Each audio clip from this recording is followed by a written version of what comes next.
Que ce soit conseil d'administration, de tout le personnel, de tous les partisans.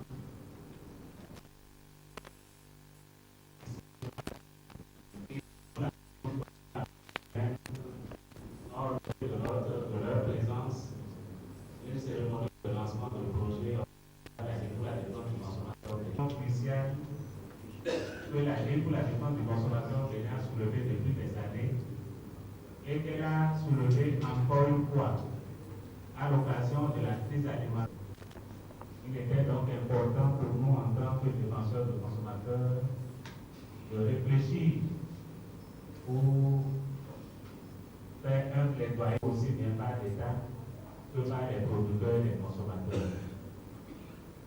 C'est à ce titre-là que nous avons eu le plaisir de rencontrer un partenaire appuyé dans le cadre de la mise en œuvre de notre programme intitulé Action pour la sécurité et la souveraineté alimentaire au Bénin. Nous allons donner la parole à M. Amidou Diallo, représentant régional de l'ECO Afrique de l'Ouest, qui va nous dire un mot à Bénin. On a interpellé sur la problématique de la consommation locale. Nous présentera le contenu proprement dit du programme. Nous aurons droit à une présentation faite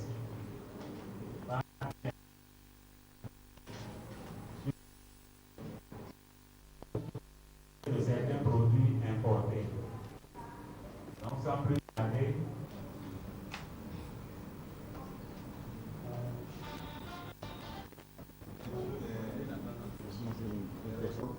les organisations de la société civile, chers amis et invités, je ne serai pas long. Ce que je peux vous consommateurs, nous avons voulu poursuivre pour mieux connaître que faisait la Ligue en réalité. Parce qu'il va sans dire que pour nous, petite ONG internationale, qui mettons au centre de nos préoccupations l'appui aux agriculteurs familiaux à partir de quelques filières et maillons ciblés, il nous a semblé important que la production est une chose, mais il est tout aussi important de s'intéresser à l'acte de consommer, donc proprement dit au consommateur. Et que prenant en compte qui est le consommateur, ce qu'il veut consommer, est très important pour bien approcher les questions qui ont été durement portées à notre connaissance ces derniers temps, qui sont la sécurité alimentaire. Est-ce que nos frères et sœurs disposent réellement des aliments dont ils ont besoin, et plus encore la souveraineté alimentaire qui pose cette fois-ci des droits dans la capacité de pouvoir choisir, produire et consommer ce qu'on estime le plus important et le plus adéquat pour soi et sa communauté. Donc, pour nous, il a été important de voir que la Ligue ne cantonnait pas son action purement et simplement dans la défense du consommateur, c'est-à-dire mettre au centre des préoccupations des aspects liés uniquement au coût, mais que la Ligue portait deux aspects importants, nous semble-t-il, qui sont d'une part, qu'est-ce que nous consommons réellement, et la prise en compte de qui produit ce que nous consommons. Et nous a semblé que cette dimension de la production qui touchait les aspects de la production locale, du savoir-faire de nos parents pour pouvoir avoir la continuation du producteur au consommateur, nous avons pensé que c'était un levier très important pour mettre le consommateur et le producteur en une relation beaucoup plus intime, c'est-à-dire comment la ville et la campagne ou la zone périurbaine, c'est-à-dire que la production et la consommation ne soient pas totalement disjoints comme nous pouvons le faire aujourd'hui. Et également, ça veut dire que nous savions que dans nos pratiques traditionnelles, il y a des aliments, il y a des modes culinaires qui sont aujourd'hui en disparition. Et qu'on ne peut pas dire qu'on ne les aime pas, puisque beaucoup d'entre nous ne les connaissons pas. Et je pense que tout le travail que la Ligue fait pour valoriser ou revaloriser ces consommations endogènes, ces modes de consommation endogènes, nous avons pensé que c'était très important que nous donnions la main pour voir qu'est-ce qu'il est possible aujourd'hui à petite échelle de faire qui concourt à ce que l'acte de produire et l'acte de consommer se rejoignent. C'est en ce sens que pour nous ça a été un plaisir et nous initions modestement quelques actions avec la Ligue, mais nous pensons qu'avec l'appui de vous tous, nous pourrons aller loin et mettre au centre de nos préoccupations que la production locale face à la crise alimentaire qui se développe peut être une réponse si nous savons réellement impulser cette dynamique de consommation de ce que nous produisons et aussi accompagner par différents conseils la durabilité de cette production, les conditions de cette production au service également de nos santé et aller au-delà pour voir finalement vis-à-vis des aspects éducatifs, est-ce qu'il n'est pas possible dans le lien entre l'acte de consommer et de produire de trouver des zones de réflexion telles que par exemple les cantines qui de plus en plus sont oubliées, les cantines scolaires, parce que nous savons que les résultats scolaires, pour grande partie aussi, sont liés à ce que l'enfant peut manger ou le matin ou à midi. Donc c'est des espaces qui sont ouverts pour notre réflexion collective, mais au centre duquel, me semble-t-il, le producteur et le consommateur ne font plus qu'un. Je vous remercie. FAO, Monsieur le représentant de l'ALCRER, du FONAC, pâtissier du Bénin, des hôteliers du Bénin, Monsieur le représentant des ministères en charge de l'éducation, de la société civile, je voudrais vous remercier d'être parmi nous ce matin à nouveau. Il est au Bénin. Aujourd'hui, nous voulons également lancer un autre projet. Cette fois-ci, 8, c'est-à-dire en 10 ans, la Ligue a œuvré pour la protection des consommateurs de façon globale, dans tous ses aspects, au niveau de la qualité des produits et des services qui lui sont offerts sur un marché qui devient de plus en plus complexe. Elle a également œuvré pour doter enfin le Bénin d'une loi qui protège les consommateurs. Vous nous avez beaucoup vu en 2006 et en 2007 et cette année dans le combat contre la révision à la baisse des coûts de certains services stratégiques. La question de l'alimentation également nous préoccupe depuis 1998 que nous sommes nés. Vous vous rappelez bien, en juillet 2007, lorsque la crise qui est en train de secouer le monde et qui aujourd'hui est cachée par la crise financière est intervenue, la Ligue a été la première organisation des consommateurs à soumettre au gouvernement du Bénin le tableau de bord sur les niveaux de hausse des prix de consommation au Bénin après une étude qu'on a réalisée sur 15 localités du pays. Et vous avez suivi également les mesures que le gouvernement a prises en novembre 2007 pour juguler cette crise-là qui n'est pas encore passée derrière nous. Au niveau de notre association, fort heureusement, puisque ce combat-là, nous le menons régulièrement, il y a une organisation non gouvernemental international qui a appris que la Ligue pour la défense du consommateur au Bénin œuvre effectivement pour la protection des consommateurs et pour faire garantir aux consommateurs béninois un accès facile aux aliments auxquels il a droit. Donc nous avons aujourd'hui un programme. Ce n'est pas seulement un projet, c'est un programme, parce qu'il va s'étendre sur plusieurs années, intitulé « Action pour la sécurité et la souveraineté alimentaire au Bénin ». Action au pluriel parce que nous voulons agir pendant des années, de façon à ce que le consommateur puisse accéder facilement aux aliments dont il a besoin et qu'il puisse exercer son droit au choix à l'aliment qu'il lui faut. Parce que vous le savez bien aujourd'hui, qu'avec les règles du commerce international, les produits alimentaires circulent dans tous les sens, dans tous les pays, et anarchiquement. Et le consommateur n'exerce plus son droit au choix à l'aliment auquel il a droit. C'est pourquoi le titre de notre projet est « Action pour la sécurité et la souveraineté alimentaire ». La sécurité parce qu'il faut œuvrer pour que le consommateur puisse accéder dorénavant aux aliments auxquels il a droit. Il faudrait qu'il puisse y accéder à moindre coût. Il faudrait qu'il puisse y accéder et qu'il s'assure que ces aliments sont de qualité. Mais également, il faudrait qu'il puisse choisir cet aliment-là. Parce que nous savons aujourd'hui, lorsque nous voyons dans le commerce les produits vivriers, pour la plupart qui circulent, ne sont pas tous étiquetés. Alors que le consommateur a le droit de savoir le type d'aliment qu'il veut consommer. Alors ce projet-là vise essentiellement à commencer à éduquer les consommateurs sur les avantages de la consommation des produits locaux, parce que généralement dans les pays en développement, au Bénin en particulier, nous produisons ce que nous ne consommons pas et nous consommons ce que nous ne produisons pas.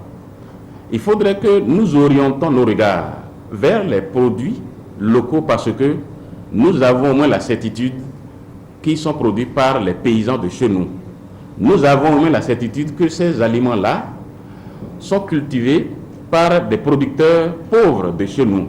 Donc en consommant les aliments produits par nos paysans, nous soutenons directement l'économie locale. Ça, c'est le premier aspect. Le deuxième aspect, c'est que nous avons également l'ambition d'élever le niveau de conscience des producteurs sur les enjeux de la crise alimentaire actuelle. Parce que nous avons conscience que l'agriculture est délaissée pratiquement aujourd'hui par tous ceux qui peuvent produire du vivrier pour les consommateurs.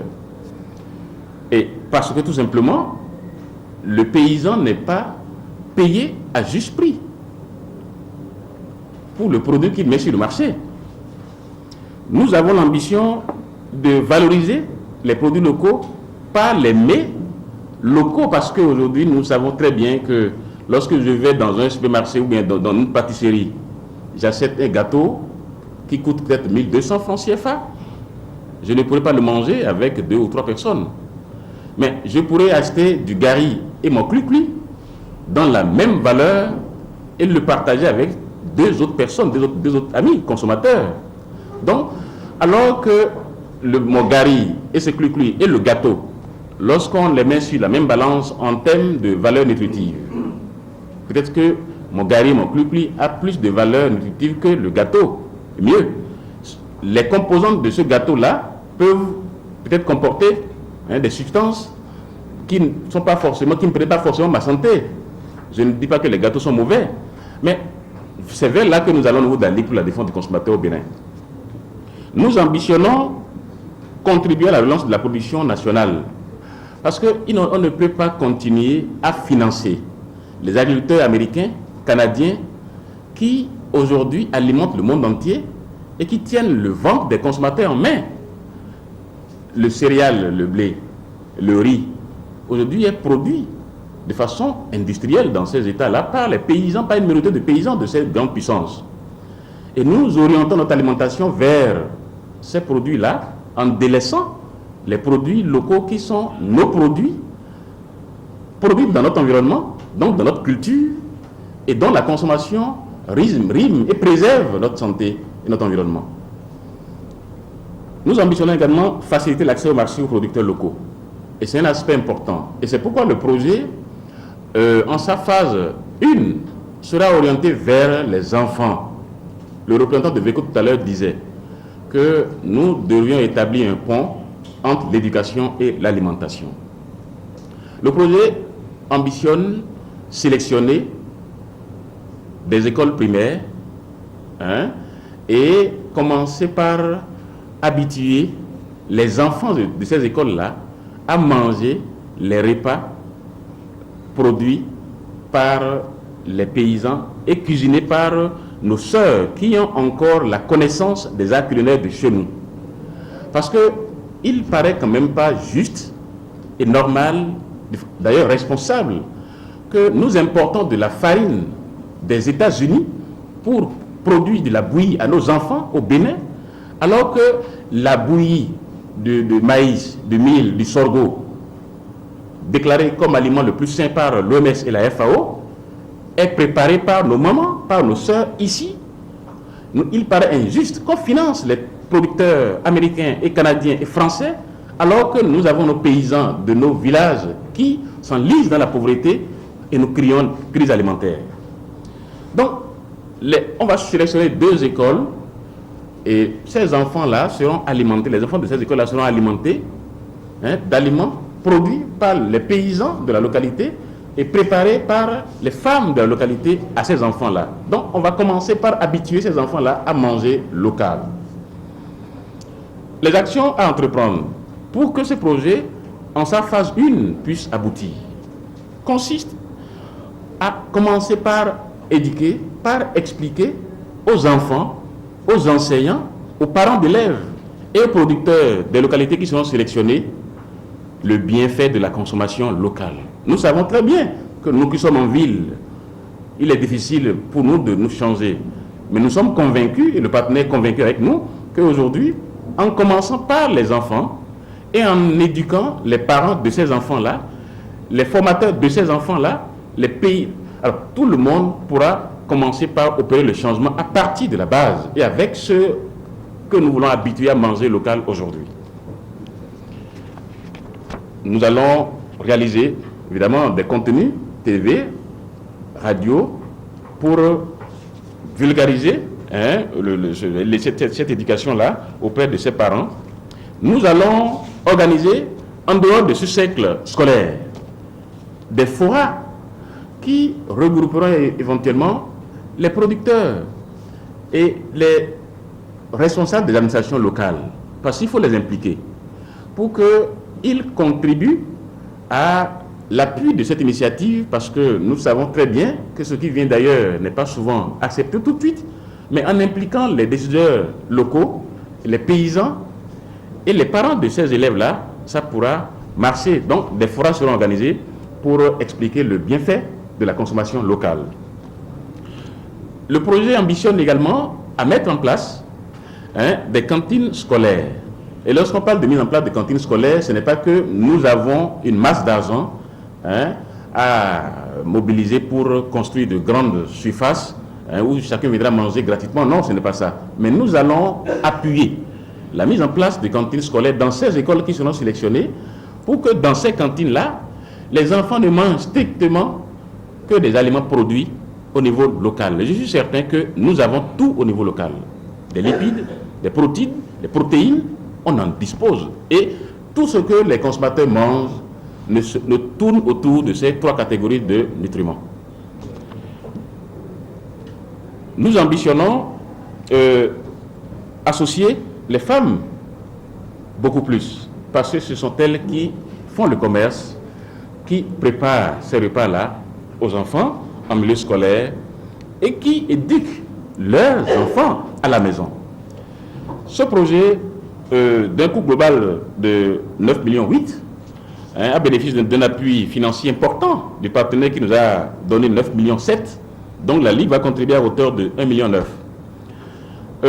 C'est un projet important pour nous parce que les consommateurs disent ces dernières années que la Ligue ne s'intéresse qu'aux télécommunications, ce qui n'est pas juste.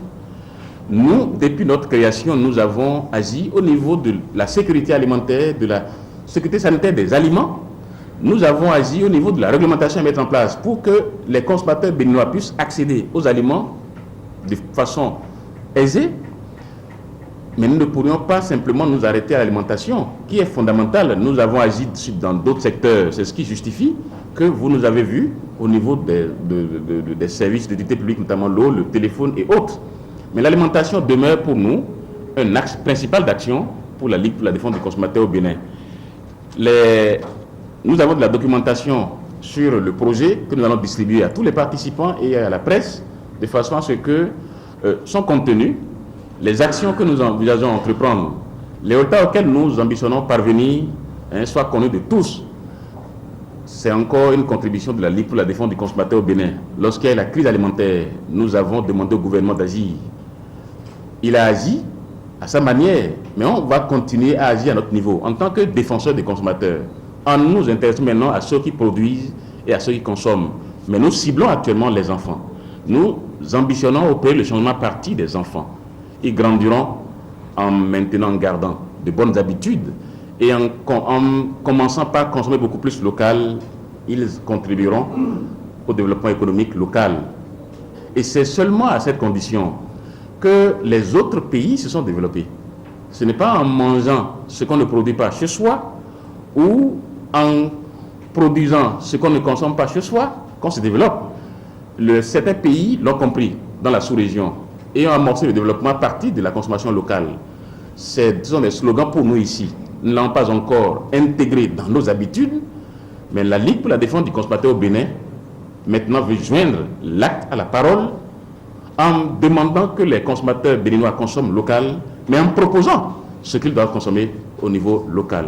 Je voudrais vous remercier, mais en disant que Mme Hans fait partie du panel de ce matin, qui devait nous parler de façon beaucoup plus pratique du bienfait de la consommation locale. Elle est infirmière, elle est béninoise par alliance. Vous avez tout au Bénin. Avant-hier, elle est passée me voir au bureau à 13h, elle me dit, mais Romain, moi je consomme local. Je demande tout à l'heure de vous pour quand même faire savoir que notre indépendance, notre libération dépend de comment